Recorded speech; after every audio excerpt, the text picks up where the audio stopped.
Hello friends, so today I wanted to continue on with the political series of videos that I've been working on, and the topic that I wanted to talk about today is capitalism and anti-capitalism.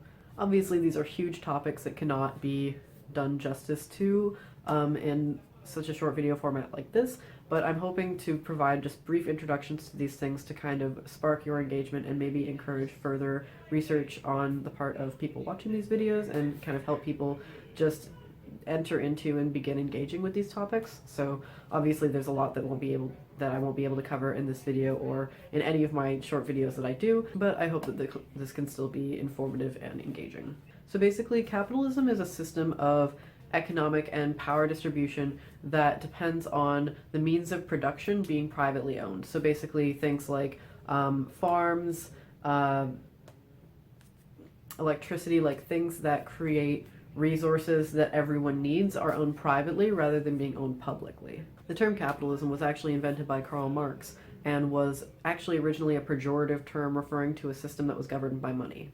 While forms of capital exchange have existed for centuries via merchants buying and selling goods, the modern form of industrialized and globalized capitalism that we exist in currently is actually quite a modern invention and has only existed for a few hundred years. Modern industrialized capitalism grew out of agrarian capitalism, which was one of the first forms of capitalism that was built out of the remains of the feudal agricultural system. Basically, during the downfall of the feudal system, which was basically when everything was owned by landlords and the aristocracy ruled everything, when that was failing, land became owned by fewer and fewer landlords who were no longer burdened by feudal obligations, so they no longer had an obligation to the people who were above them to provide tenancy to people, and so peasants and workers became more and more pressured to sell their labor in order to afford to live on this land.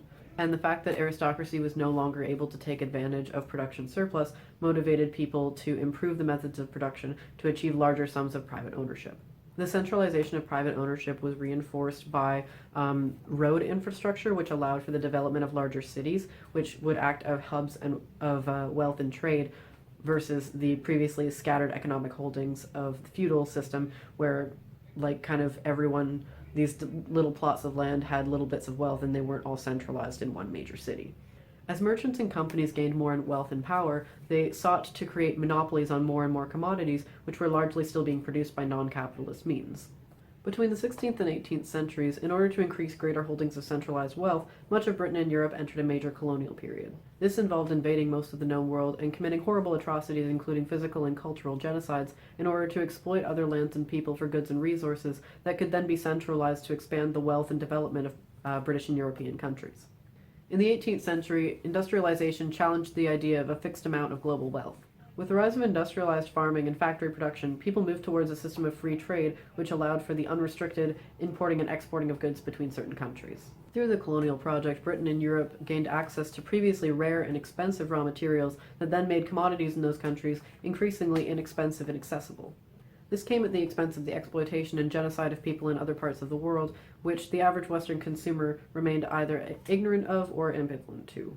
During the 20th century, the state played an even greater role in global capitalism, and under leaders like Reagan and Thatcher, political interests in the West took an even greater step away from collective interests towards a focus on individualism. And now it's time for my opinion. This ideological strain throughout capitalism of hyper-individualism without accountability to the collective is this extremely toxic and kind of unavoidable thing within capitalism that I think has greatly contributed to us finding ourselves where we currently are in late capitalism, where capitalism is basically broken and no longer functioning, even among groups of people and countries that it was basically designed to benefit. So arguments in favor of capitalism are usually that capitalism encourages technological development and market competition, which encourages people to make better products because they're economically competing with one another. Another argument is that capitalism encourages meritocracy by providing capital reward to people who are of exceptional abilities or achievements. The problem is that capitalism actually hinders the technological development of important advancements that would help society but are not monetarily beneficial. Capitalism killed the electric car, capitalism is the reason that your iPhone is going to break next year, and capitalism is the thing that promotes treatment culture rather than cure culture within the medical industrial complex, because there is no monetary benefit to one-time curing people. The monetary benefit is in perpetually treating people. Capitalism has basically resulted in a system of hamster wheel consumerism where it is not beneficial to companies to develop products that will be long lasting, to develop the only frying pan that you'll have to buy in your life, clothes that will last you for years. It is more beneficial to companies to create cheaper products and products of lower quality to encourage perpetual consumerism. Capitalism also disempowers workers, and the lack of a symbiotic relationship between the worker and the employer creates resentment and shoddy workmanship. Why would you want to be putting in extra labor and extra effort and extra emotional energy for your company when you're not being paid a living wage? There have been studies shown that people who are of a lower economic bracket generally have higher levels of empathy, and that people of extremely low empathy, one of the most common fields of employment is being CEOs. Capitalism is a system that was built on violence and the economic exploitation of marginalized people, and it cannot exist without those things. While capitalism continues to further isolate and atomize people, we have less and less accountability to each other for the resources that we're taking up and how we're treating our employees and each other. You only have to Google wealth distribution United States to get an idea of the absolutely astronomical wealth disparity that is happening in our world right now. The only way to perpetuate a constant growth and the only way to perpetuate the constant accumulation of wealth is to continually scrape and scrape from the lower class, to the point where currently the majority of people are living far below the standard of living that they would be if wealth was distributed more equitably. There is more than enough wealth in the world for everyone to have a house and a meal and clothes on their back and luxuries. We are living in an automated society where we now have the technology to be creating goods with very little human labor. And this should actually be a good thing. But the problem is that people are required to sell their labor to earn a living, and that living is not standardized or something that you are entitled to just for existing as a person. People are having to sell their labor for things that are not actually useful or benefiting society just for the sake of working, and often overworking themselves just to subsist, when really, if no work needs to be done, then people shouldn't have to work. And living, being able to access the means of existence, really, food, water, shelter, clothing, education, and things like that, should be something that everyone is entitled to just by existing, and we have the means to do that. But the fact that capitalism is a system that rewards psychopathy, rewards lack of empathy and lack of accountability to one's fellow humans or the land on which one exists, it has also resulted in a gross mishandling of natural resources, which has created the climate situation that we're currently experiencing.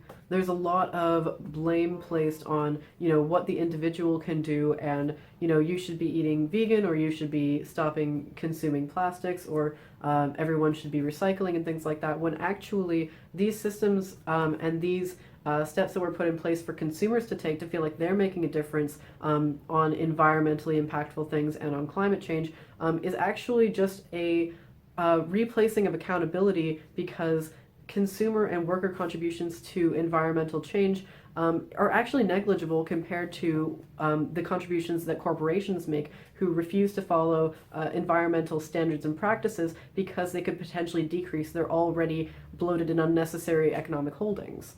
We're currently living in a stage of late capitalism, and even I would go so far as to say post-capitalism, where the generation that is coming up and entering the workforce, the millennials, if you will, are no longer able to afford even the basic means of subsistence. Most people that I know my own age are fitting 3 and 4 people into 2-bedroom apartments to afford rent, cannot afford cars, cannot afford to start families, cannot afford to buy luxuries, and are basically living on austerity measures. Many of us have begun resorting to direct exchange and internet bartering systems just to be able to trade things that we have for other things. I actually personally frequent like internet bartering forums over Facebook and stuff like that to exchange things that I have that I don't need for things that I need that I can't afford to buy. And many people of this generation are having to resort to that, which isn't necessarily a bad thing. I think it represents an important shift away from capitalism and towards more collectivist thinking and more collectivist means of trade and economic distribution. We're going to have to start engaging with these ideas of, is capitalism a system worth continuing to invest in? Is capitalism safe? for people in the environment. We are going to have to engage with the idea that capitalism is a system based on violence and whether that violence is okay. We're going to have to engage with ideas about the environment and the way that capitalism is affecting that, and questioning whether this system is good or beneficial to many, if anyone. Are there other systems that would result in greater standard of living, greater education, greater environmental responsibility, greater collective responsibility, more responsible decision making? Because I believe, and many other people, especially of my generation, believe that there are alternatives and that we can build a better world than this. You know, this isn't the end times and people just need to scramble and grab whatever extra luxuries they can before the world explodes. I mean, at least I don't want it to be that. I genuinely feel like if we redirected our scientific investigations, if we redistributed wealth, if we created systems of collective accountability and reestablished the way that our governments and economic systems function, we could salvage ourselves, the world, the environment, all of it. This is not necessary. The destination that we're heading towards and this kind of apocalyptic anxiety that people are experiencing is not inevitable. We can change this, and I think that stepping away from capitalism is definitely the first step to that. Anyway, I hope that this video was informative or engaging, and if you have any questions, comments, concerns, criticisms, if you'd like to have a conversation, the comment section is open. I do moderate the comment section, and so if you just come here to troll or whatever, like, your comments will get deleted, because I'm really trying to facilitate an environment where people can have respectful political discussions and really be kind of like engaging with these ideas. If there's also let me know if there's any other topics you'd like me to cover, and I will hopefully see you soon with another video. Peace out.